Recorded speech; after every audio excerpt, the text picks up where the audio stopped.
Freestyle in the anchor. Don't write that shit. Freestyle in the anchor. Hello, What's up? this is AirGo. That is a fact. I'm Kiss. I'm Damon. And what we do here is reshape culture for the more liberatory and creative. And we got a special one here for y'all today. I'm gonna be honest. You know, we like to be global and national and perspective sometimes. But this one right here is really for the Chicagoans and the This Chicago is a lovers. home team episode. We got Emmy-winning Chicago historian Dilla's in the building, also known as Six-Figure Dilla for the internet heads. For those who don't know, and many of you probably do, Dilla for the last 5-ish years has been digging into the archives and the stories that make our city so wonderful and making those accessible to y'all, starting with, some TikTok videos in the pandemic that took off and have led to, like Dame said, these guided tours all over parts of the city. His show You Don't Know Shy, which has been on YouTube and Fox 32, all the other things that he's built, really getting to the, as he says in the interview, the celebrations of what makes the city beautiful, wonderful, and full of life. And that's definitely what came through in this combo. Yeah, so many of y'all know Dilla has popularized the idea everything dope comes from Chicago. And so we get into some of those, little Chicago history nuggets, but also he talks about his own history and some of the exciting thing he's learned digging into his ancestry. Like this week. We talked about some of the history of the housing dynamics here in Chicago. We do a little bit of Chicago high school stuff. Oh yeah, no. If you've been looking for plan for transformation deep dive and but what high school did you go to? This is the conversation. We get a little bit of a history on mild sauce and just in general how political power and black political power shaped Chicago and Chicago's black power has shaped the world. It's a wonderful conversation. Hope y'all enjoy. Make sure you find him at Six-Figure Dilla everywhere. We're at AirGo Radio and at Respair Media. Do the things. Yeah, hit it with the subscribe. Big Substack. Subscribe on your podcast. Subscribe here. On YouTube. Yeah, wherever you're watching it. Do the likes, do the comments, and what will really be helpful? What would be helpful then? Tell somebody you know about it. Share a clip, be in conversation about the conversation. Yeah, invite people into this convo so they can understand why they should be celebrating this city and this work with us. All right, let's do it. Let's hop into it with the one and only Dilla. Yeah. We got the one and only, the Chicago historian, the Emmy winner in the building. We got Dilla on the line. What is it? Right. Bounce and break your back. Bounce and break your back. You bounce so hard, you break your back. Yeah. Oh, we got to get a foot. Yeah. We got a new angle. All right.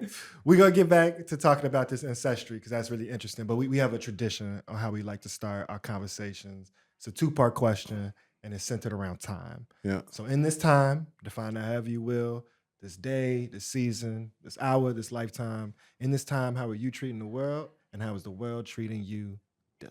I am in this time treating the world it's dangerously close to understanding the world. And so I'm treating it as something that I appreciate.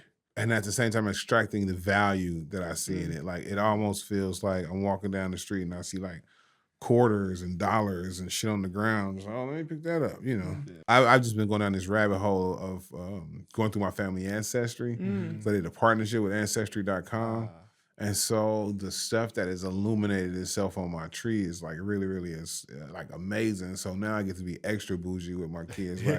It's one thing to be what you come from, you know what I'm saying? We black folks say that shit generally, you know what I'm saying? You come from kings and queens. Everybody you know was king and queen. Yeah, they wasn't ruling over everybody because it was all kids. You come from kings and queens, but I've discovered some really, really dope stuff in our family history. And in the world, because I'm able to take my wife to Brazil for her birthday. The world every now and again keeps its foot up my ass in various ways. I do not like being an entrepreneur in the world. The world Which knows you don't this. hear enough. Yeah, People who have found the themselves worst. being Oh my entrepreneurs. God, don't do this shit. No. Especially you let the man pay you, pay your bills, and figure it out. Yeah, don't do this shit full time. And this is how you got to pay your. This is the worst. It's nothing ever goes as planned. And nothing. this is someone who infamously had an unfortunate regular job, and you're this is not any better over here. Yeah. What's coming up for you in that? No, so just, right now the bus is in the shop. We're using somebody else's bus for the tours, right? When you get the bright idea to do neighborhood tours, you don't account for the fact that shit breaks and you got to put it in the shop and it costs money and Transmission for a bus can't be easy. Man, bro, like every time they look at it, it's like $9.50 just to like tell me what's to be fixed because it's a diesel bus. You know what I'm saying, right? It's not the $2.50 that the alley mechanic charges to tell you what's wrong, right? So they're not giving you historical prices. No, none of those. Not because I'm a historian. So just stuff like that. You know what I mean? Beyond that, it's challenging. I would say when you got 7 kids, right? Girls starting to like boys, girl crazy. So it's just like regular first person problem shit that the world be smacking me around with. But as it relates to entrepreneurial stuff, like again, it's just torturous how much attention to detail you have to have for every single thing, right? When you have a job and your job is to answer calls, all you gotta do is focus on answering the calls. You ain't gotta worry about if the phone rings, how the phone works, did you pay the phone bill? Like none of that shit is on you. And when you're the entrepreneur, it's all on you, right? And that I don't dig at all. It sucks. And knowing a little bit about your story, right? Like you've been doing this, like let's call it popular education work. Yeah, right. And creating content around it. And we're very successful. And it blew up. And at the same time, it was reported, right? Like you had this job with ComEd. And a job that I love too. Yeah, that you rocked with. And in some ways, like your work started getting entrenched with the company and was like kind of a face or an ambassador of ComEd. Because ComEd is low-key, like, for better or worse, a super Chicago as enterprise. And, we could talk about the specifics or just like the broad strokes of it, but in being pushed out of that work, it kind of propelled you, but also forced you into being this like independent entity of, because content, things going viral doesn't necessarily lead to sustainability to build a life. And so for folks who like support you, because that's what I think was really beautiful about that moment, is like there was this like outpour of like you kind of somebody's big cousin. Like, I know y'all not Dilla. Right. And so I think people are rooting for your success. And so I'm curious right now, what does success for you look like? That's the flip side of it all, right? Like what Jay-Z say, don't throw the baby out with that bathwater, right? I think a lot of folks got that. That would be a wild thing to say you invented as an expression. That's a weird thing to come up with. Right. But I'm pretty much living what success looks like for me, right? Man, my wife got Vaseline when she get out the tub and she know where it's at. She ain't yelling at me about it. You know what I'm saying? Like I'm conscious to stuff like that. My wife does a family dinner once a month because everybody has all these extracurriculars that they do and blah, blah, blah. And so once a month, though, you can bring a friend, not bring a friend. Everybody's at this table and there's like a lot of food and everybody's laughing and there's multiple bottles of juices being opened at the table, and I'm like, damn, bro, you done made it. Like, you know what I'm saying? Like, it was a time where like everybody was drinking water till the meal went away and then a bottle of juice got open. And that was like the treat. And like now, like these fools could drink half Sprites all day long. Like, so I feel really successful. I really sincerely do. And I think that helps me stay grounded in the work because I'm really simple, and I'm at what I hope to be the halfway point, right? I'm 44, I would love another 44, right?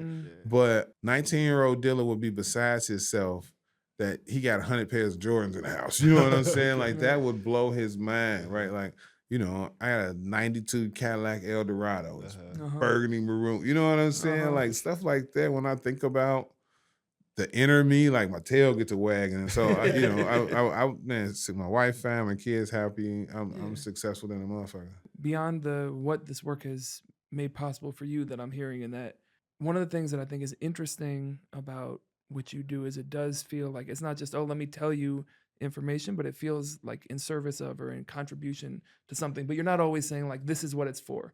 And so I'm wondering for you, like, what do you hope the contribution of your work is, whether that's to the city, whether that's to the people around you? How do you see that? I can't even front. That's like one of the best questions I've ever been asked. Thank you for coming. I just had to get that. Yeah. No, that's fire because that's exactly how I see it, right? Like the second you recognize you're on sacred ground, or the second your perspective shifts about your city, your environment, your school, your neighborhood, like physiologically, you can't act the ass in it anymore, right?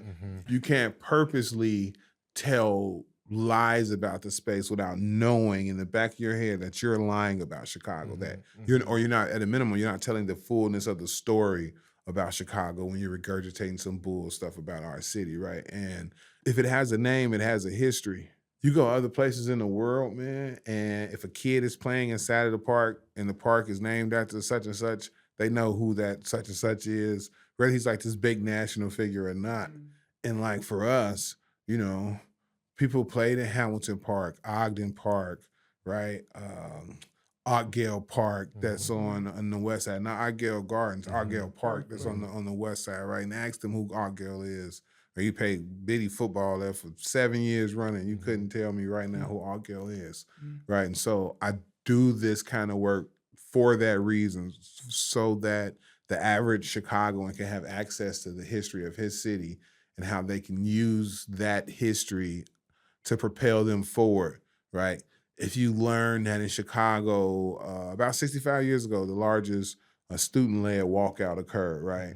Like, how empowering that is that to students who feel like they don't have a recourse when an extracurricular gets taken away or their favorite teacher gets laid off. Like, no, you do got some recourses. And in the history of Chicago, we've shown you how this can lead to that. And so I do see it as a service, particularly since when I started, I didn't see a lot of people doing it. There's certain, you know, there's Eve Ewing. There's certainly like super dope people that before me was telling Chicago stories in their own way. I just think approachability and the you know, the way I did it was just a little different. Yeah, you're building in some ways a new form, or part of a wave of a building of a new form of, like, you know, I said popular education, but to be more specific, like pop history, in a sense of like it is accessible. It is not have some of the same barriers that like traditional history have in terms of like the methods of it, but also it's not boring.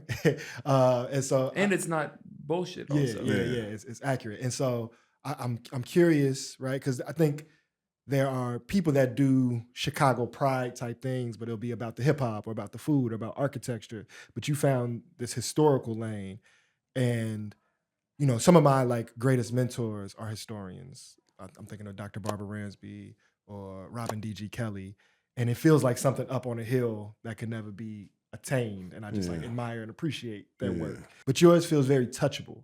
And so I'm curious for you, like, how do you see yourself to traditional historians? And what was the prompt of like, oh, I'm gonna go deep on this like rabbit hole of investigation? How I see myself, particularly now, right, in this moment in 2026, I see myself among them. I see myself, right, maybe as the junior to what they ultimately become, because for folks like that, for the Lerone Bennett Juniors, for the Timeo Black Juniors, for the Studs Terkles, right, it was a lifelong thing, right? They did that all the way to the end. And so for me to say I'm at that level, I'm not. You're right, you know, there's a guy, the city's historian, Tim Samuelson, is still alive. You know, you get to talking to him and he's running laps around me, man. So I feel like I'm an apprentice though, but I feel like I'm in the league, right? I feel like I'm, you know, my rookie or sophomore contract in the league, you know, playing with the Sean Mary and like the super vets, right? I'm on, you know, the super vets. The super vets is on the court, right? And they still out there, but you know, I'm in the league too. So that's how I feel among them. What got me started, right, has everything to do with the environment I grew up in, which really like takes me, which is why I'm so geeked on this ancestry stuff. But just, you know, my mother, if you wanted to play, you know, Nintendo Duck Hunt, you had to like tell her about a book you read, or you know, you need to go grab a newspaper and go bust a couple articles down, and then come back and tell her and try to teach her something she ain't know, or at least let her fake like she ain't know. Otherwise, you weren't finna pick up the sticks, or you weren't finna do. And so when you're in a space like that, you just come across knowledge a lot. And then when I learned that knowledge was something I could barter with, right, I started, you know, gravitating and just like pulling it in. My dad was a cop here for 32 years, and they have a particular way about themselves when they're moving through Chicago, and it's very historic in nature. You know, it's, this used to be here. This guy got arrested here on the site that used to be you know what I mean? Like that, and that's just like casual conversation riding around with him. And because of my fondness of my pops, you know, if he wasn't into football, if I was super into football, I probably wouldn't have got them extra store rides or got that, you know what I mean? But because I showed an interest in Chicago and Chicago history and just want to learn about the things he knew, right? You know, it'd be somebody, I'm like that now in a lot of ways, like just, you know, I'll be looking at the phone, like, who can I bore with this Chicago thing I just learned, right? And so for him, his was his son. Right. And so that's what sent me down the rabbit hole. And then to the last question, like, you know, I would say a lot to do with my wife. My daughter wanted to start TikToking when it was new during the pandemic. You know, we attempted it, but my wife was like, man, you always reading all that history stuff. And you know, sometimes I would put long form posts out on Facebook about history. And she's like, that's what you should need to be making TikToks about. And you should get her to do it too. And so that, you know, that's what started it. But, you know, I mean, I remember, man, making like the first 4 or 5, you know, send them to the guys, like, hey, man, what you think of this? And like,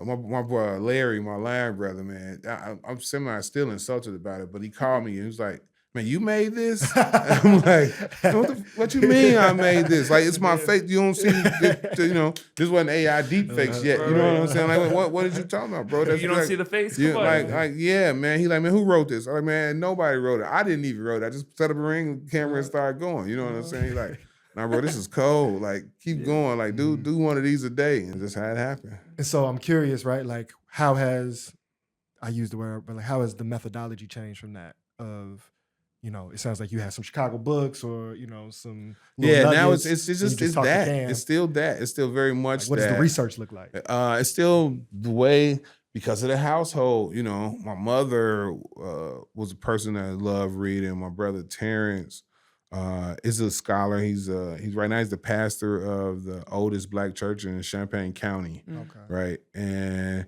went to Fisk, you know what I mean? Went to Northeastern, and he's giving me the autobiography of Malcolm X early, but he's also pointing out in Alex Haley's work in the back of the book, like these bibliographies and this, you know what I'm saying? Like the historiography. Yeah. Like, hey, no, this is where he sourced that from, and so it ain't enough to just read that book. You got to read the stuff that he sourced to see that he got it right too. And that just like that's just how I am. So it's really a love of literacy. Yeah, it's 100% love reading, love literacy, love words. I love discovery. I love that feeling of like, oh damn, for real. Like, you know, when I'm researching, and then, you know, I'm educated. I went to Eastern Illinois University, and so I know how to use ProQuest, right? I'm sure as a matter of fact, we're ready to start school in August because I want to get a master's degree. And how are you feeling about going back to school? I'm not. All of it's gonna suck. You know, I don't enjoy that part and turning papers in and all, you know, got deadlines and all that other kind of stuff. But what I recognize is, hey, it can only help.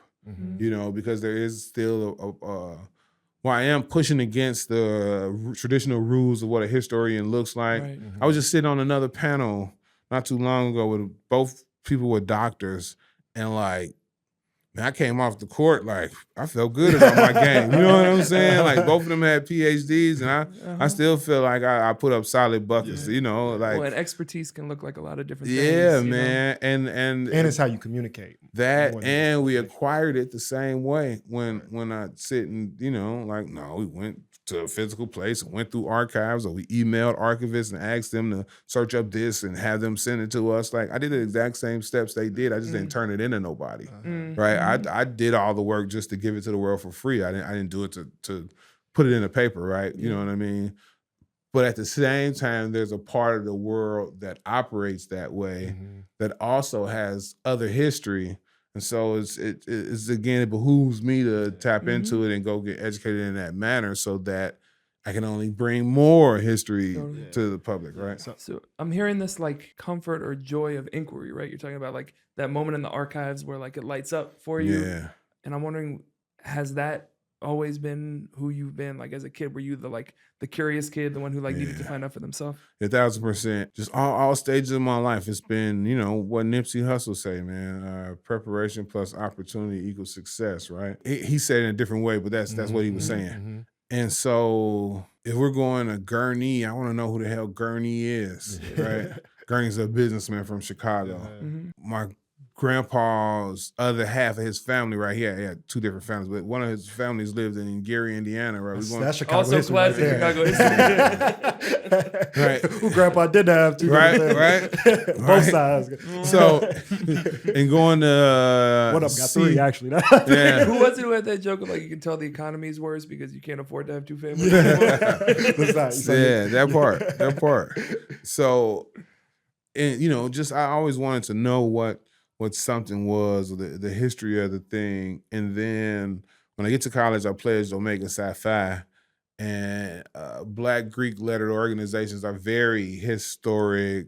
Because one, traditional college fraternities, right, is over when you graduate. For us, it's a lifelong thing.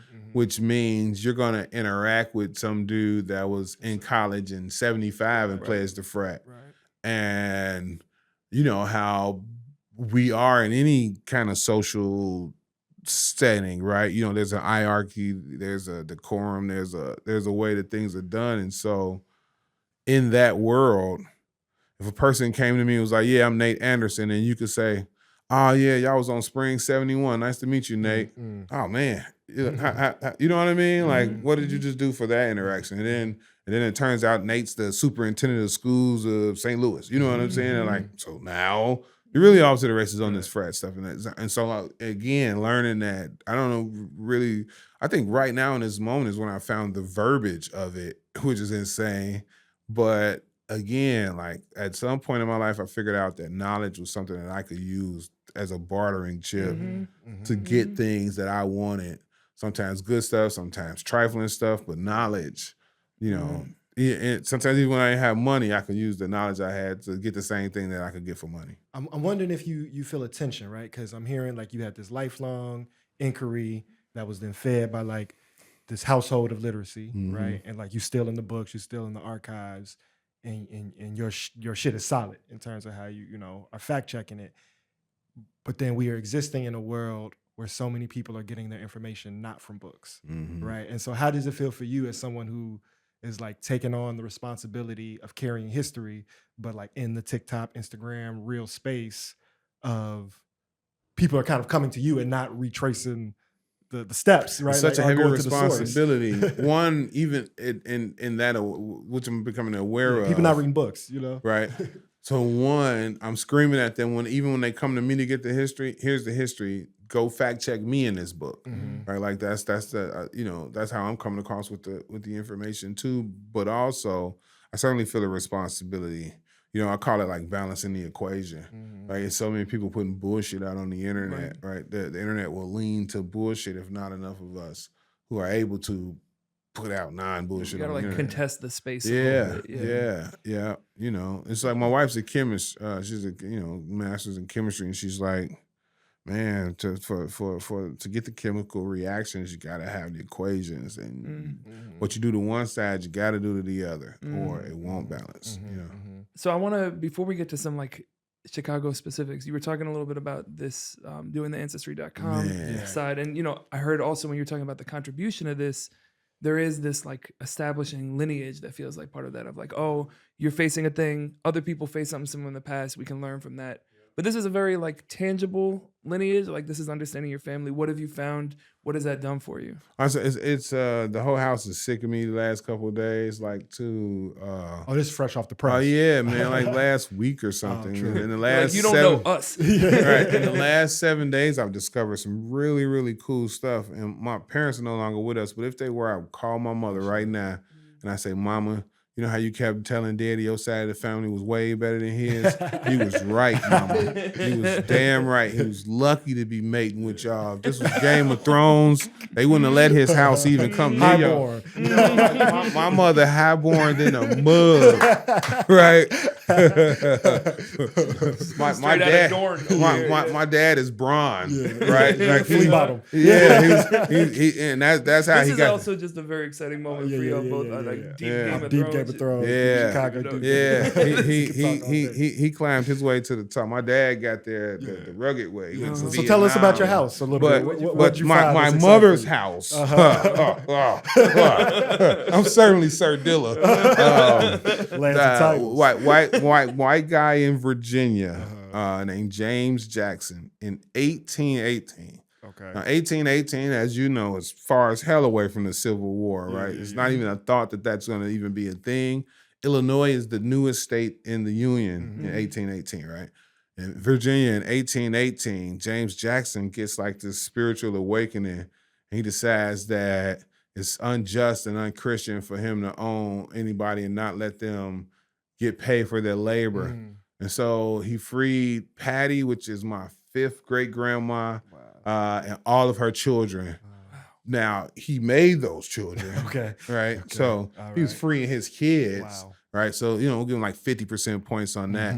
But then where we're going to give him some more points is that he freed him in 1818, which again is in this country to be free. It's crazy. It's like wasn't a whole lot, right? And then in Virginia, of all places, geographically, is insane, right? So then fast forward about another 25 years before, I guess he's my grandpa, right? Before Grandpa James passed away, he leaves Patty 950 acres of his land, right? That's insane. So my family then decides like it's probably not best to be free and black and have 900 acres in Virginia. And so they start selling. The best case scenario becomes the worst case scenario. Becomes the worst, quick. yeah, right? So they move to Ohio. And, like to be listed on the 1830 census, 1840 census, 1850 census by name, and not as property on a Freedmen's Bureau later on. I'd argue like less than 10% of Black Americans will be able to see their family lineage on an 1830 census. Like most Black people stop at 1870, like you just can't get past it. And so all of them, every damn census, can you read? Yes. Do you own property? Yes. How much money you got? $3,000. You got $3,000 in 1820, 1830 on you. You got you got $3,000 that you telling this white census taker. You ain't worried about him coming back later. That's what you're reporting. First of all, that's what I'm saying. You got a few of them things to put up if you report the They didn't ask what the mattress had. Not me, IRS. What I am reporting it all to y'all. I think the statute of limitations is off on that. You're good. Yeah, but straight up, like, and I got call my brother. He's like, man, I thought we was some escaped slaves from Alabama, made it out the mud. You mean to tell me we some hoity-toity free Negroes? You can read. We all at the general store shaking our heads at the slaves. Like, man, that's messed up, brother. I feel you. You know what I'm saying? Like, again, I immediately thought of my mother and just how sometimes family lore is true. Right. And she's like, they are, and there's no knock to nobody, but we wasn't slaves, baby cakes. Like, for a very, very long time, that ain't your story, and we've always been into education. Wright University in Ohio has the emancipation paperwork of my family, and I'm setting up a visit now. I'm finna go drive and be able to Where's Wright put. University? It's like in Logan County, Ohio, or something like that. I think it's in Dayton. As a matter of fact, it is. It's in Dayton, Ohio. My kids are going to be able to touch. Like again, I watch Henry Louis Gates and all those shows, right? Like it's in Chicago. Less than 5% of the Black people in Chicago right now will be able to do that. Like I'm getting ready to be able to physically touch the thing that freed my family and that set us on the course. And that when Richard, who's one of Patty's kids, who's my direct, grandpops, when he passed away in 1896, he's in the newspaper like, colored man Richard Dick Johnson, a respectable Negro of his community, passes. You know what I mean? Like in 1896, they ain't talk right in white newspaper about Black men like that, right? And it's just, his OG had 950 acres of land. You know what I'm saying? That's wild. My mom's had 900, like, they had some money, right, bro? Bro, wedding was nice. You know what I'm saying? Like just the things. And then it also just like opened me up to this huge family. Like I got you're like confined by this notion of, my mom and her siblings and my dad and his siblings and then those kids, and that's my family, right? And for sure, that's your family, right? But the guy, Richard, had 7 siblings. You know what I'm saying? And then they've created, and a lot of them are still in Ohio, and they all have done amazing things. And like, you know, they got their own family cemetery, and there's been schools and shit named after But other you're like Jacksons. right at the beginning of making these. Yeah, links like too. I'm learning right now. Yeah. I'm sending messages to them on Ancestry. beautiful. And then what's so cool about like science, and I know all of us don't trust the government. We all and don't, right? I'm not telling you to, but if you got an iPhone and you allow your face to open it, then not sending Ancestry your DNA is They got you you already. got, bro. This is a very important. that- Actually, I was doing this because my wife and I are about to do the Yeah, 23andMe thing, and yeah. you know, you have a healthy skepticism. Yeah, all and you that. should, amen. But actually, there's this sense of like, oh, they got hacked, or oh, that. So really, what happened was it wasn't the genetic material at all. It was people who built their profiles and made their passwords easily guessable, and so what they got was people's photos and names, which could be any. They Think have of to how see many their Facebook, basically. Yeah, think of how many profiles Yeah. you have online. It was nothing different in that. So again, skepticism is key. I'm not saying it, but No, like, it's so cool. I did the what people they hold back swab is you. they're afraid about finding the answer. You know, I did the swabby swab, and so then, like I said, Richard had all these siblings, and then these branches.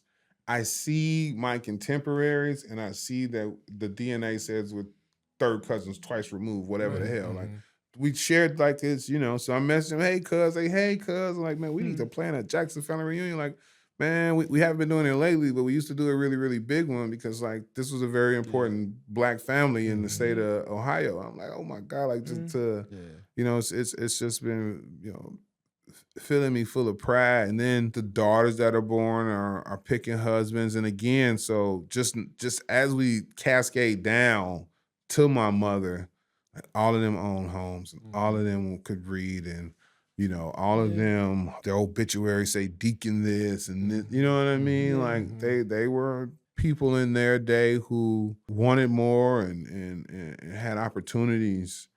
And that's rare. So I feel fortunate in it. But then it's sort of like it makes so much sense. Like, okay, this is why you love reading, right? Like, that's who you, you know, fills in the gaps. so it's Y'all got a couple centuries of literacy. yeah, like it becomes a pressure thing, right? Like, well, shit, I'd be wasted. Now I'm tripping. Like, I need to be so much further away because I am wasting like an amazing head start, right? Like, you know what I mean? And so even that pushes me to be great. And I'm just so excited for Richard Jackson because if I have any kind of fear of death thing, it is that in 200 years, ain't nobody gonna give a damn that I ever lived. 208 years after his emancipation, I'm saying his name through the house all damn day, and I'm showing this. He's getting an AirGo bump right now. You know what I'm saying?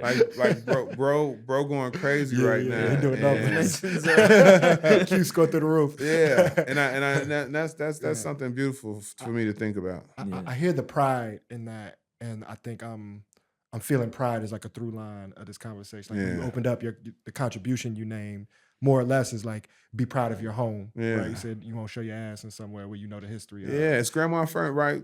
Grandma's living room, right? With the plastic on it. Like, you know, that's one of the things that I've learned even about Chicago across like Polish, Black, Irish, Italian. There was plastic on the couches. There was plastic on the couches, but you wasn't allowed in that room. There wasn't a room to play in. Your uncles and them didn't, you know, right? Like that's a whole kind of thing. The creation of the sacred.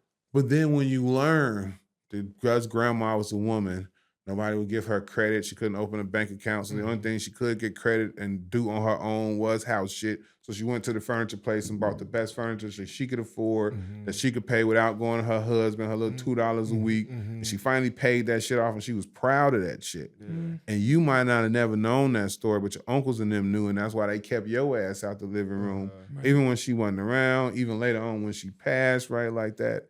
That awareness of what it took to get here of like is women's agency through oppression. Yeah, you know, through space making. You know, no, that resonates. And so so this notion of pride, and I think, you know, part of why you have been so celebrated is because your work is good, but also because Chicagoans are just proud as hell, and we love the city in a very specific way that like has become somewhat of a joke of like, I want to love anything the way Chicago love Chicago.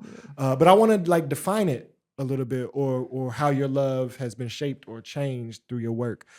Because, we asked that question at the beginning, how's the world treating you, how you treating the world? With everybody, they define the world differently. For some people, it's the entire planet. For some people, it's their city. For some people, it's the spaces they touch. And I think Chicago is similar in that way. Like when people say, I love Chicago, those are different spaces for different people, right? So for some people, it is lots of different Chicago. It is Black Chicago means something, and then there's like hyper segregated city. There's the folks up north drinking Malort.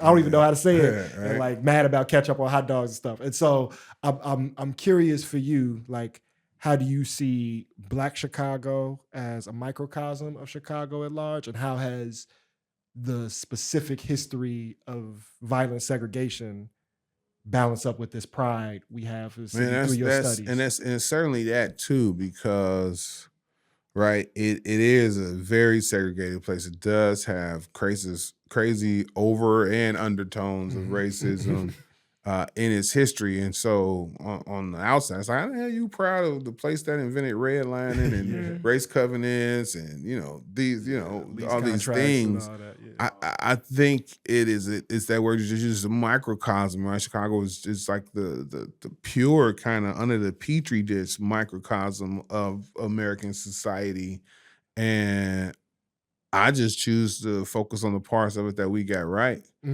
Right? It was like I was saying, like there's a bunch of people out there that talk about all the things Chicago gets wrong, right? But that's not the fullness of Chicago. And so for people to even know the fullness of Chicago, somebody got to talk about the stuff we got right, right? Somebody got to do it. You know what I'm saying? And so that allows me to stay prideful. And even in I think that's the other part of my success is that I don't pretend that we're not a segregated space, but what I do know is that if you grew up in Bridgeport, Mount Greenwood, Inglewood, North Lawndale, the space between two flats is a gangway. You know what I'm saying? If you grew up in Chicago, we don't know what the hell an overpass is. It's a viaduct, right? You know what I'm saying? So there's shared culture. There's such shared culture that's unique to us. And I use that as a teachable thing and as a bridge. That's so interesting. What are a couple other examples of that? Those two words. Oh man, like I said, right? Just the cuisine, and its connection to the spaces that these ethnic pockets come to, but the tastes are very similar, right? You don't have a lot of major cities to where like the Polish people like the Black food, or the Asian people like the Italian food. Like that's a truism here, right? But they have a lot of similar tastes because of those like shared kind of. That's so interesting. Like the foods that become the ethnic foods that are based here, it's like usually a little bit of spice, not too much.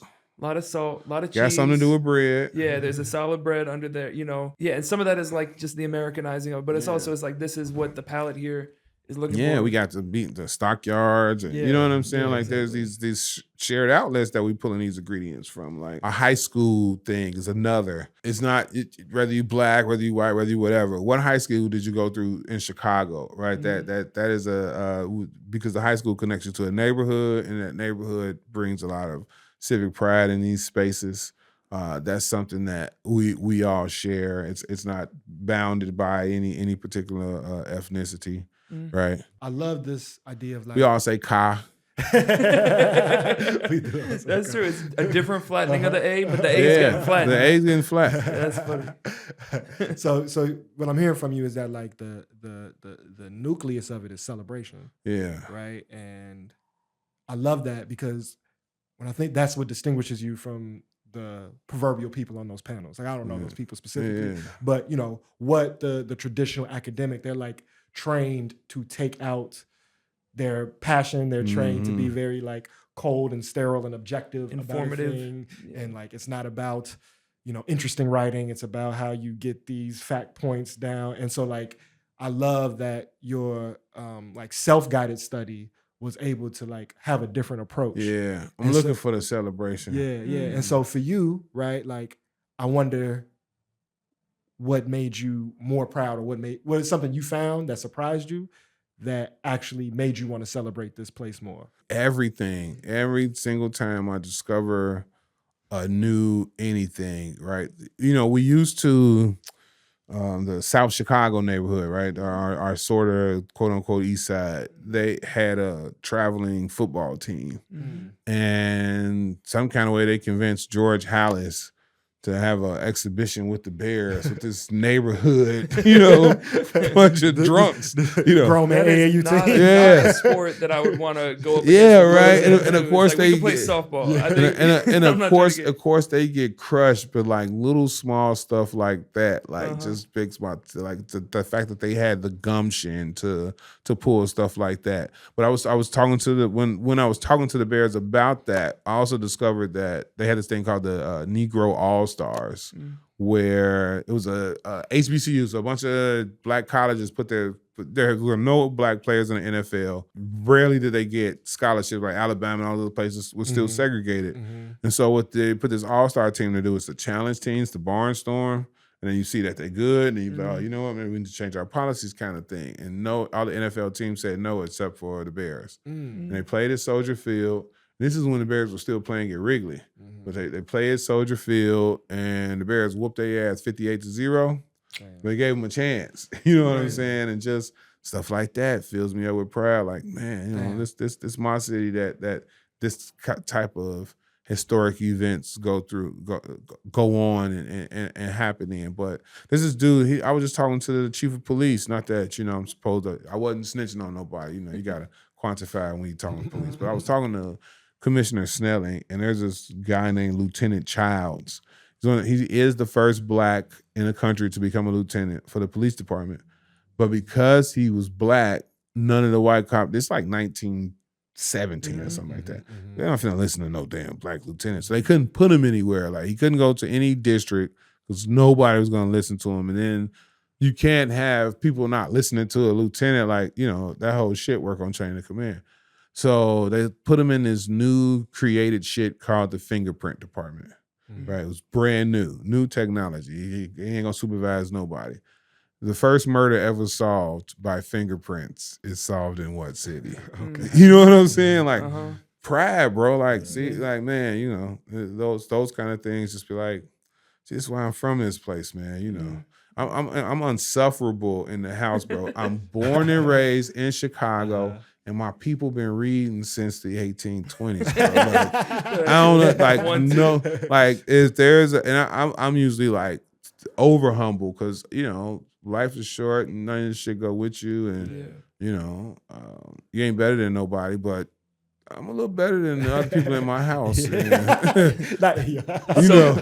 So unlike in the house where maybe people aren't trying to hear it anymore, you have a captive audience here who, like, let's get some more of these, like, whether it's like hidden history moments or things that like people don't expect to be from here. What are some other things you've come across that have jumped out to you? And are there any things that people in Chicago think is from Chicago that are not actually from Chicago? Ooh, you know what? I never had that thought. I'm always like putting on my validation badge, but that's a pretty good one. There's probably some stains on our jacket we need to take off. Hey man, don't put that one on us, fam. We ain't do that one. But there's plenty. We have a crazy medical history with both the first open heart surgery at Providence Hospital. Providence, right? Yeah. And the first kidney transplant happened at Little Company Mary. Right, and you know that what is kidney transplants doing for the world right now? Right, like how lives. I would prefer the third. If I was in in line, you know what? Let's get the kinks out. I'll do the third. You're 100% correct, because the first person, they hadn't figured out that your organs are going to reject the other one. And so she only lived about 7-8 years, and then her immune system attacked it. Right, so but. A good 7 years, I ain't mad at that. Especially if you was getting ready to go, now you got an extra 7, right? So that's good. But then also, plus you got no one to blame but your own white blood cells. At that point, you know. And the lessons that come out of your life, right, are gonna save lives, right? So shout out that. So a lot of people don't know that comes from Chicago. A lot of people don't know the Chinese takeout box comes from Chicago. You're talking like the folded situation? Yeah. Okay. It's patented in Chicago. Guy named Frederick Weeks. As the story goes, he was sitting next to an Asian dude who was folding origami, and they were eating oysters. He's like, man, I want to go, but I want to eat these oysters. And so they say, I'll make you a box. And he made him a box. And dude, punk ass, went home and patented this design and cut him out. But Frederick Weeks patented He made his fortune before the oysters went bad. Yeah, right. You know, because today, right, we ate a whole shit ton more oysters than we do today. It's like having like a historical jukebox, right? Yeah. So I didn't know that Bears thing, which makes me think of the fact that like that's been a thread of Chicago and like sports, pop culture, and desegregation, because people don't know that the Harlem Globetrotters are not from Harlem. He was Not at all. he just Abe, I forget his last name, but he just Saperstein. He just called him that so people would think that black. Yep. Basically, that's what Harlem meant at the time. And then the first NBA player who signed a contract was from the Globetrotters, or no, the first one to play in the game, the first one to sign a contract before. So that's interesting. I'm curious. Are there any facts about like the Black freedom movement or Black liberation that are interesting? Oh, so, man, the home of Fred Hampton, it's the the reason, and the crazy part about it is you can't have any kind of movement without the money. So Chicago was a vital part of the money of every civil rights movement in the history of this nation, from abolition all the way through today. Particularly over there in Bronzeville, you have an ownership component to stuff that allows you to be profitable, right? That allows you to use those profits to support causes. Chicago was heavy in that, but when you're the first at something, I also find that to be a step toward freedom and activism. I'm thinking of the Pekin Theater by Brother Motts. Robert Motts is the first Black-owned vaudeville theater show. Fully Black, cast, writers, sound, this, right? Lasted for about 25 years. And it was his front because he was a big-time number runner.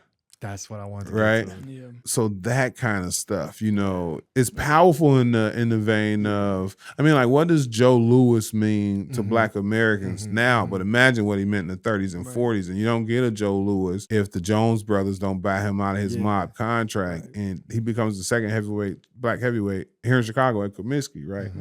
Those moments aren't just like these, like, they become a thing that parents and fathers use to then activate these kids, their children, to be.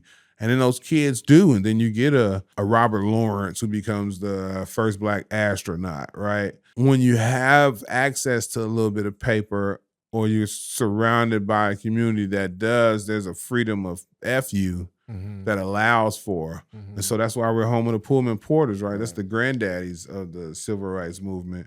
Blacks nowhere else could have put up a fight to unionize like Chicago could, right? You know. And to point out the contradictions of organized labor and segregation. And I guess in many, you know, I believe this too, but I didn't like do a bibliography on it. But that in many ways, like, Chicago is the center and capital specifically of Black politics, right? Most people don't actually know the how important the number running and underground economy was, not just for like nightlife or culture or jazz and blues, but like the first Black Democrat is from Chicago and was able to build up his political power through number running. And so like the whole idea of, you know, it's fraught in many ways, but the relationship between Black people and the Democratic Party starts here in Chicago. Yeah, 100%, right? With Cermak and Dawson, you know, William Dawson, that's also Chicagoans, right? Dawson Tech is on 39th and State. That's what his name for. And Dawson, such a complicated guy. He toward the end of his life, everybody was kind of calling him a sellout. And, you know, once you've been in Congress that long, you start voting and you pack money and live. You know, you stay around too long, you're gonna get dirty, bro. So that ended up happening to him. But yeah, in Chicago, we were Republicans like most Blacks across the country. And Big Bill William Thompson was a Republican. He was the guy who was mayor during most of Al Capone's reign. And so Anton Cermak went to Bill Dawson and said, hey, man, you get the Blacks over here for me to win as a Democrat. This many jobs, this many water department jobs, you know what I mean? Like, and they made the deal, and Dawson brought the Democrats for him, and that's the first time in this country that Blacks turned Democrat. And the Democrats see, like, That's a lot of blacks in all these major cities. Like, it's a ton of them, and all the big. We've just been rolling the window up. Like, we kind of huddled them all together. Like, easy to door knock. Like, you know what I mean? Congressional seats, that shit is right there. So they had a big part of that. For what I saw, a big part of that like compromise was lax enforcement around number runs. So basically, they would volley back and forth between we're going to crack down or we're going to be lenient. And then then you trace down this political power of Chicago, and it's not a coincidence, even though they're different, and not even like to over valorize any of them, but probably the three most significant black political figures of my lifetime are Barack Obama, Jesse Jackson, and Farrakhan. Yeah. And like people don't think about their homes or home bases are basically within a mile of each other in this same Bronzeville, community and legacy that you're talking about. So I'm curious for you, what That's you're a crazy 3-piece spicy as it relates to history and rights and activism and you know 40, what I mean? 50 years, that's it. Like right that's there. a solid, from then to like you say the meanwhile they're just jogging past each other. If you throw in before that, you throw in Fred Hampton. You're not lying when you say everything dope. We can find a connection here. I'm curious. Are there things you're curious about right now that you can't find the answer to, or that's like what are the histories still fully checked out, but you want to get to? Now it's like work, right? So I don't think I start journeys I'm not mostly sure I'll find an answer to. But then Chicago, for us, this stuff is old, but in the line of history, we're pretty babies, right? And what that allows for is that stuff's modern and the information can be obtained because of, the way we store data or the way they store data has been digitized and this, that, and the third. Because Chicago, right, is a city 1837, but it's like 3 Chicagos. Really, there's pre-Chicago fire, and then also pre-World's Fair, and then there's like this Chicago. When's the World's Fair again? The 1893. I was wrong. 1893. Yeah. So you got pre-Chicago fire Chicago, and a lot of that we lost in the fire, and something so new, there's limited names. So then there's, limited branches to search. But then post-fire, we start to get a boom. We start to move out in numbers to what eventually becomes neighborhoods, but they were their own villages. And so when they were their own villages, they kept paperwork too. So it allows for, if you're living today and want to do some searches, you pretty much come up with stuff. So a lot of times I'm just trying to find the origin of something. And in that, my other content pops up. So my brain is just open to the curiosity. I'll give you an example. I was looking for why in the hell that when I'm driving across 111th Street, it's like you're in Chicago, then you hit like, over there by where all the bars are on Kesey. What's the name of the area? I can't think of it. It has a name Mount too. Greenwood? Bourbon Street. When you hit our Bourbon Street over there off of 111, 115th, Western-y to Pulaski, you're in like 2 different suburbs, Marionette Park and something else. But then, boom, you're right back in Chicago. I'm like, why? You're encapsulated in Chicago. Why in the hell are y'all not part of Chicago, right? What jerkface said no to the vote when everybody else around you said yes, right? And so in going down that wormhole, I saw that the chief of the Morgan Park Village police was killed by supposedly by a black man, and that they were going on a lynch mob had formed on Vincent Street to find his killer.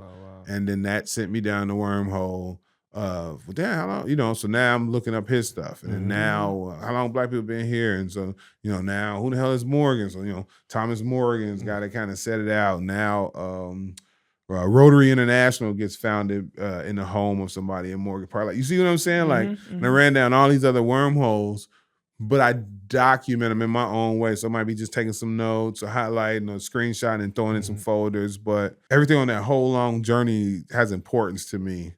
And sometimes some of that stuff I think will be more interesting than what I started the question at. These bars outside. You know what I'm saying? So then that'll be the content I make. I might not ever get back to why in the hell is there a Marionette Park, right?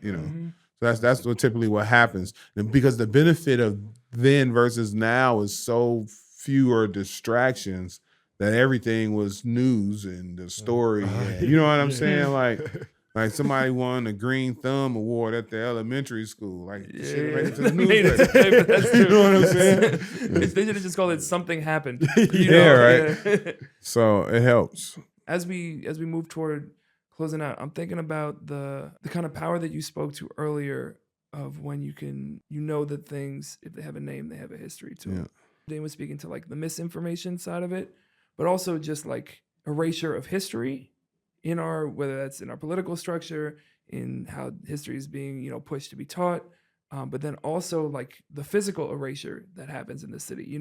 In your lifetime, huge swaths of the city look completely differently 1000%. than they did when you were a kid. And so I think, one, are there pieces that are physically gone that you really want to make sure people know about, which I know is a big part of what you do? And two, like, what is the emotion of seeing that physical erasure beyond the facts of what happened? Yes, the emotion part is heavy because, at the end of that displacement are people's lives, right? And for me, right, I'm hypersensitive to bull crap happening to people because CEO of the third largest light company in the country promised me all kind of stuff, and I end up, losing my retirement and my health care for my asthmatic ass, can't breathe ass kids. You know what I'm saying?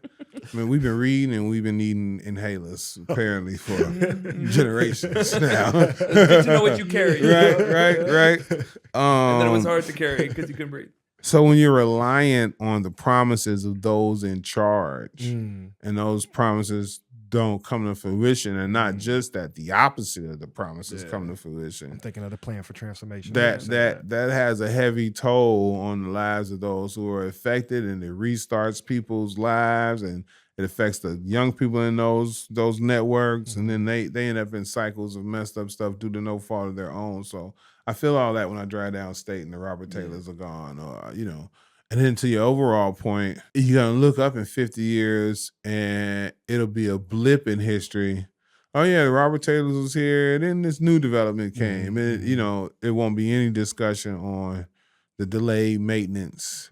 There won't be any discussion on the dozens of folks who died in the elevator because you wouldn't go fix it when they told you. It won't be any remembrance of the absolute roses that grew in concrete. And you'll think that people are crazy and being invasive, as opposed to them going back to reminisce. And what I'm referring to is, like, in the summer, just drive down State Street on a Friday, Saturday, or Sunday, and what you see is people my age and older going back to vacant damn lots and pulling up their lawn chairs and turning on some music and barbecuing and hanging out on what used to be their homes, And the stories deserve to be told, right? And that's keeping a history for yourself. Like, that's not even telling it, but they're like, no, this is our place. It might not hold the same things, but the place is still here, and you can't get rid of that. I think we've talked about the plan for transformation at various points over let's just do a brief little history lesson if you're willing to do it real quick. How would you, like, for someone who maybe knows that right? all these, So public Chicago there, but had probably, we had the largest stretch of largest populated public housing corridor on State Street. Like, maybe close to 100,000 people lived on State Street. We had Cabrini Green, we had LeClaire Courts, Trumbull Court. There's a bunch of public housing that housed very close to 3/4 of a million people here in Chicago, right? Project started off as this sort of good thing, a stepping stone from the slums, supposedly, to getting folks into the middle class. There was an application process for people to get in, but like everything, there was some, backsliding in that. So the ACLU sued the city of Chicago over their admissions to public housing applicants. Instead of doing the right thing and resolving it, they said, well, you know what? We just won't have any rules. And so they let everybody in, right? And so when you have that, the stable families move out. So then now you have a lot of unstable families, or families trying to become stable. And when you're trying to become stable, you don't have time to be political. You don't have time to go visit your alderman. You don't have time to know who the hell your legislative representative is. And so when they know that, they don't think about you. And so those spaces started to have delayed maintenance, right? And so you have so much delayed maintenance, now you can't use a unit. Then you start having these vacant units that vagrants would break in and squat. And so then when you have squatters in spaces, flushing toilets and running water and doing all these things that you're not maintaining, it causes deterioration on the property faster than it normally would.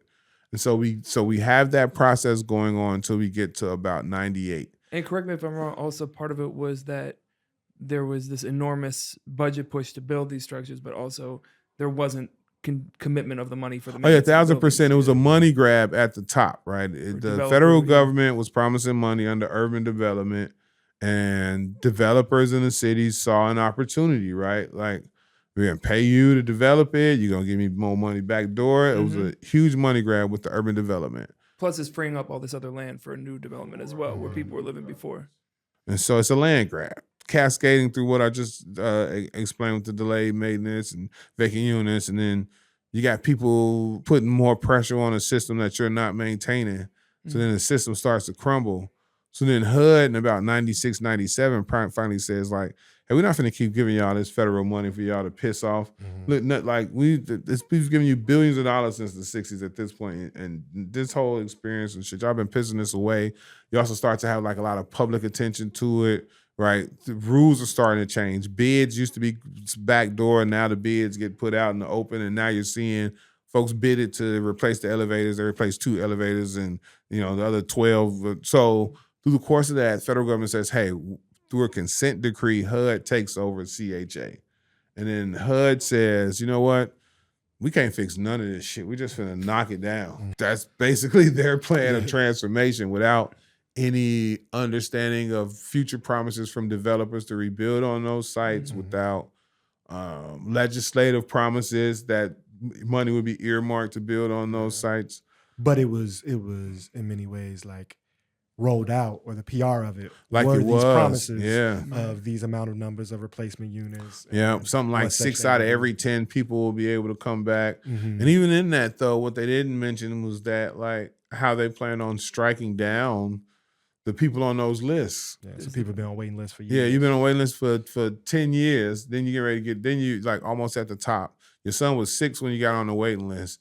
Now he 18. He's in a car with his big cousin. Big cousin got 2 bags of weed on him. They get arrested. He don't want to tell on big cousin, so they both get charged with the weed. That took you off the list. And it does feel like we're kind of still in the in-between of what happens next. Like when you talk about they still don't have a solid. I love Brandon. I love Lori.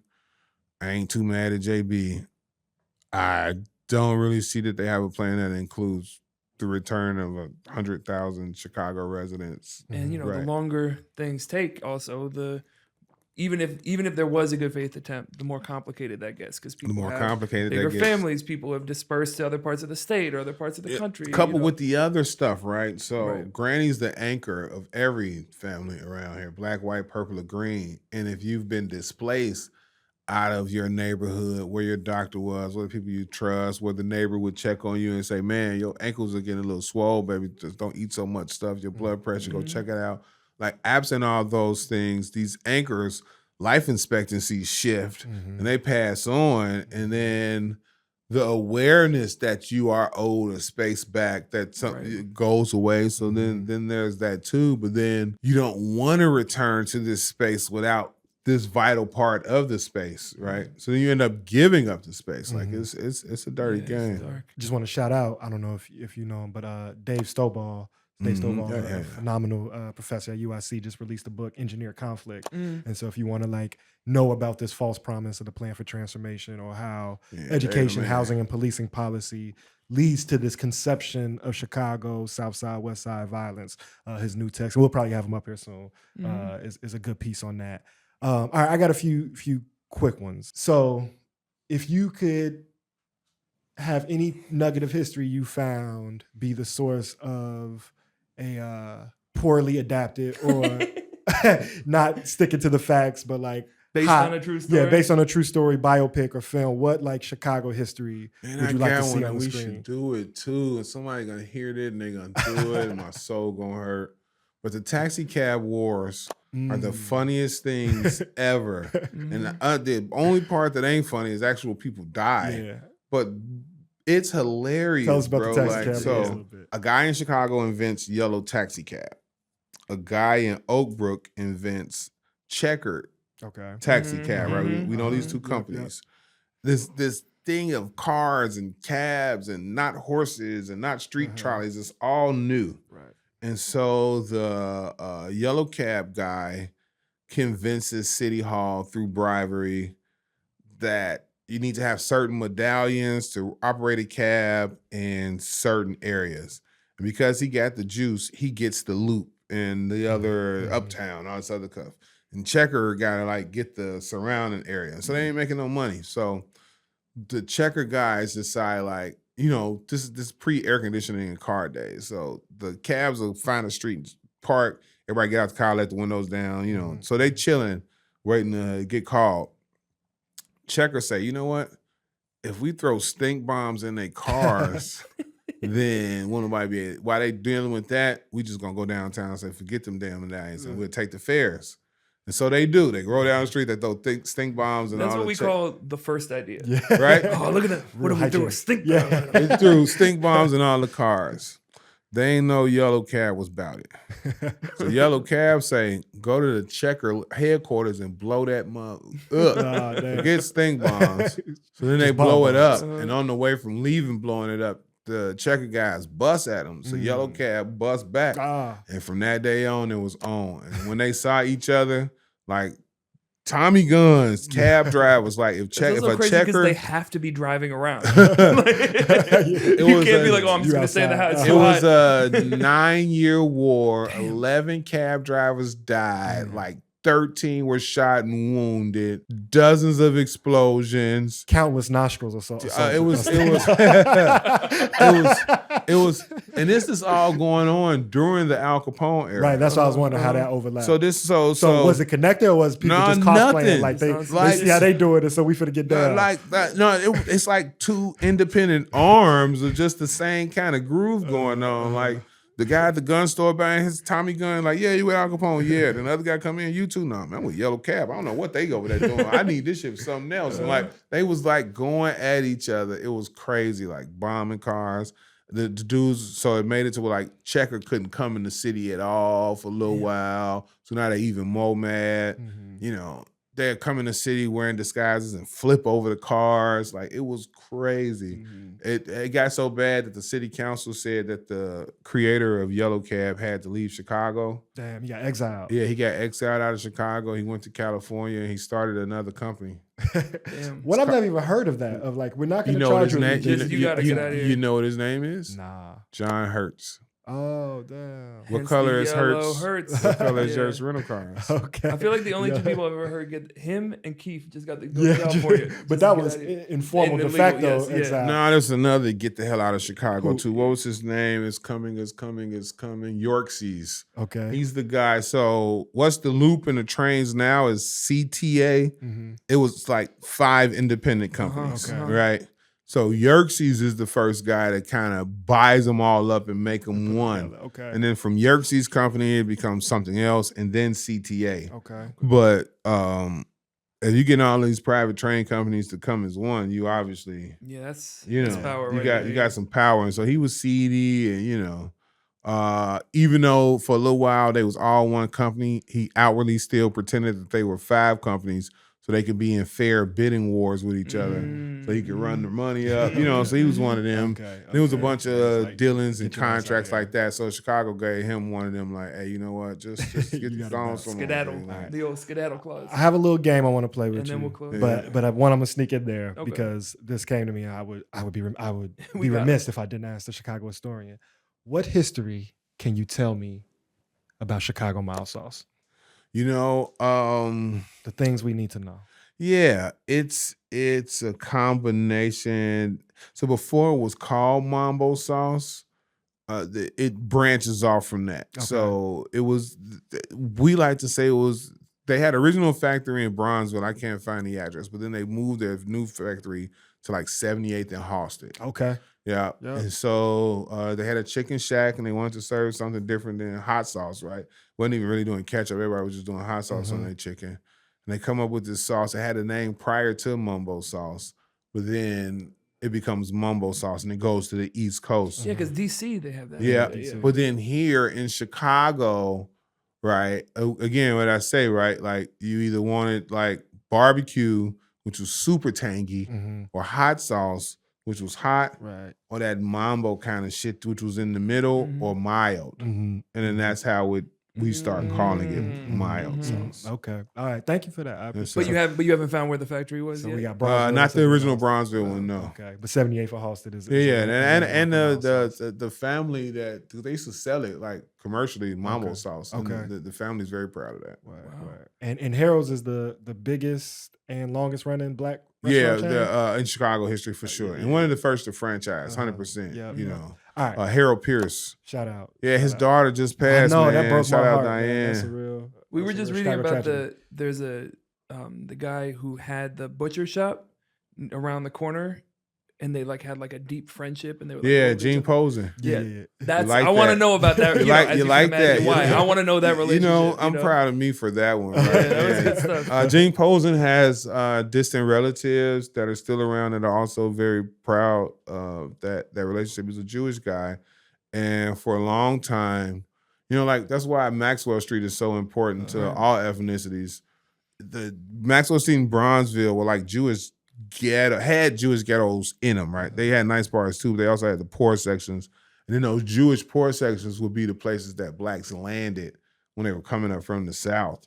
And so, you know, there's a thing, right, with your neighbors, you know what I mean? Right. And so that's how Gene and Harold got together. Man. We could I want to make that movie. I'm about to say That's we what I could did. do a little Gene and Harold cosplay situation. situation. Yeah.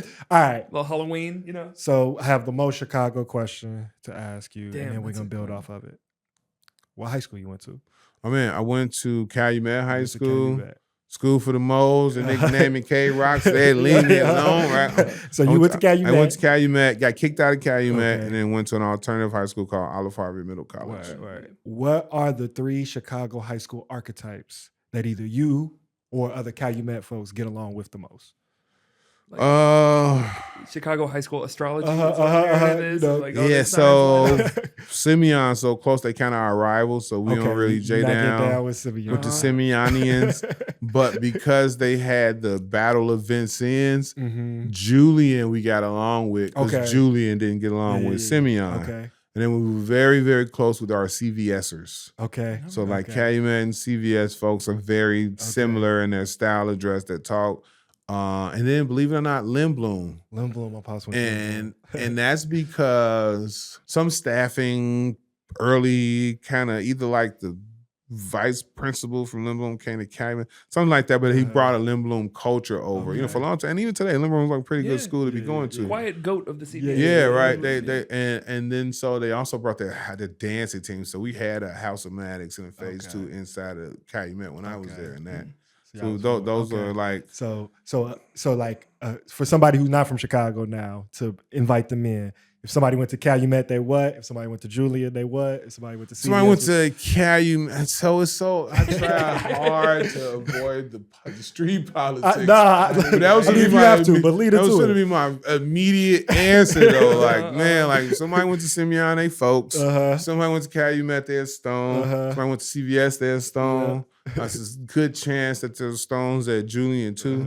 But also those spaces, and Simeon partially included because of Chatham, but they were overcompensating on their toughness because they didn't come from the projects. Which today I sort of can't stand when I think about it, particularly in the landscape of how I see blackness and how I hope it to be. But like, you know, man, y'all mofos gang banging in y'all grandma's homeowners. Y'all like, get your tough ass out of here, man. Like, y'all, you the cousin that the cousins from the project come visit and call rich. Like, you got your own bike, you know what I'm saying? And so that's why I avoid That's why I was trying to dodge, Yeah, because you know, not that they wasn't like the gangsters Yeah, of nah, gangsters, with it, but that's yeah. like why, right? They were like trying to prove that they was just as hard as the people in the projects. You know what I'm saying? And I think that too will be represented if you see a person from Calumet, a person from Julian, a person from CBS. Some deep quality analysis on the triangulation. That's such a solid question, man. I don't think send me that clip For sure. that part there. Yeah, we could do a whole part 2 of just like the Very specific. and the street culture and how like embedded that was in identity beyond the actual street. Like you could be folks without 1,000%. People don't understand that. packs, Yeah, 1,000% just- that it becomes almost tribal because absolutely. but it's like it's that dissolved all in a over the way. world, right? Like if you stayed in the Ashanti Kingdom in West Africa, whether you was fighting with them or not, when you took your ass to, you know, the Kumasis, it's like, no, bro, you Ashanti. Like, no, I'm not nothing. I ain't get the little 3 cuts on the thing yet. And I'm chilling, bro. I was like, no, I don't be no word. You Ashanti, man. You know what I'm saying? So Is an Ashanti neutron? like that's solid. That's very solid, right? So Keep your handpiece straight. Yeah, so there's that, right? But short of that, that's really the reality of growing up. Tribalism exists. That's the reality of it. And like So, I think there's it manifested itself in ours, you know, street and politics. I think there's a way now that we're having a reverence, or because that legacy has been diminished or fractured in certain ways, and it's only been talked about as violence, right? I think there's now a reclaiming of what the cultural legacy of those spaces. And that's why I got to come back for a part 2, because I appreciate and hate it so much at the same time. Like on the one hand, I fully believe in redemption, and the only people who can reach certain people are people who speak a certain language. But sometimes we bring the old school gangsters back, and they war stories inspire mugs that wanna. It's like that one cat out of Detroit that did all the murder and snitch. You know what I'm saying? Like he don't be on the podcast. Like, you know, I shouldn't have been on that. I wish I would have studied. We gotta. He was like, and then you know what I did? You ain't I murdering shot you. him 12 times. Nah, you know. So absent that, when we're recalling it, because the truth of the matter is that a lot of them cats ain't make it, and so you know that's the reality of playing in that game. It's very, very, very sincere and severe consequences, right? Well, we definitely would love to have you back for this. I'm part around, too. man. I want to leave with just an affirmation of appreciation for your work. Oh, man, thank you, brother. Like Chicago and the South Side of Chicago and Black Chicago like means so much to me, to my life, to my sense of self, to my understanding of the world. And I really respect and value this prideful commitment to celebrate. And so like we informally knew we loved our place, but you are really building a record of why and why we should love it more. And I appreciate your theory of change of like, if people know what their home is, they're not gonna act the ass in grandma's living room. Man, and bro. So I love this idea of like how do we keep our mama's house clean? So thank you so much for your thank y'all, man. It's been very dope. Super dope. How can folks find you and your work in the ways you want to be found? Oh man, I'm everywhere on all platforms. 6 Figure Dilla, the number 6 FIGGA _DILLA on everything. We're at AirGo Radio. I'm at Damon _AF. At AirGo Kiss. And we'll be back reshaping culture for more liberatory and creative. Much love to the people. Peace.